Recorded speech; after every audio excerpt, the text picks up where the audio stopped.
নতুন বাংলাদেশ ঘৃণামুক্ত দেখতে চাই। বৈষম্য বিরোধী যেই আন্দোলনের কথা সবাই বলে যেই আন্দোলন করেছে, সেই আন্দোলনটা যেন সবাই ধরে রাখতে পারে, যেন সবার বৈষম্যর সব ক্ষেত্রেই যাতে আসলেই দূর হয়। হ্যাঁ, প্রতিটা ক্ষেত্রে সেই বৈষম্যটা যেন দূর হয়। এবং সবচেয়ে বড় কথা হচ্ছে বাংলাদেশকে একটা ঘৃণামুক্ত একটা বাংলাদেশ দেখতে চাই। সবার জন্য সবার মনে ভালোবাসা থাকবে। দেখেন, এক একজনের চিন্তাধারা এক এক রকম। আমি তো এক কথাই বললাম, আমি ঘৃণা ছড়াতে পছন্দ করি না।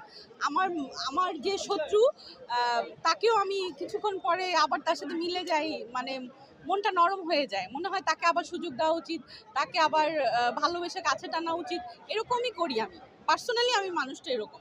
তো এখন আমার কথা হচ্ছে, আমি যদি শুধু ঘৃণাই ছড়াই, তাহলে আমি ভালোবাসা কখন ছড়াবো? সবাইকে পয়লা বৈশাখের শুভেচ্ছা।